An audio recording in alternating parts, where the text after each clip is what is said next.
ഫ്രണ്ട്സിന് വന്ദനം.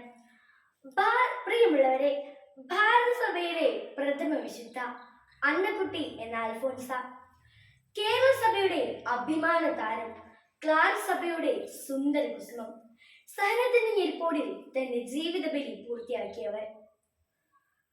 1910 കുടമാളൂരിൽ ജനിച്ച് മുട്ടത്ത് പാടത്ത് തന്റെ പഠനം പൂർത്തിയാക്കി ഭരണജ്ഞാനത്തിന്റെ രാജ്ഞിയായി ഇന്ന് വാഴുന്ന അന്നക്കുട്ടിയുടെ ജീവിതം ക്രൈസ്തവ ജീവിതത്തിന്റെ ഒരു സാക്ഷ്യമാണ്.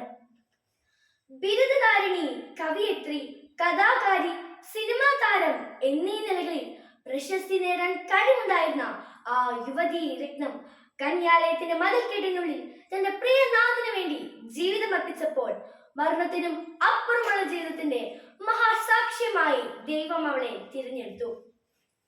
അന്നക്കുട്ടിയുടെ ഇഹലോക ജീവിതം പട്ടുമെത്തയിലായിരുന്നില്ല. സഹനങ്ങളും കഷ്ടതകളും തീർത്ത ഞെരിപ്പോടിൽ ഉമിത്തിയെ പോലെ എരിഞ്ഞമർന്നവളായിരുന്നു അന്നക്കുട്ടി. സന്യാസ ജീവിത സരണിയിലും കഷ്ടതകൾ വ്യത്യസ്തമായിരുന്നില്ല. തന്റെ സഹനത്തിന്റെ നാളുകളിൽ സ്വയം പഴിക്കാതെ, മറ്റുള്ളവരെ ശപിക്കാതെ തന്റെ മണവാളനായതിനു വേണ്ടി അവൾ നിശബ്ദമായി ഏറ്റെടുത്തു.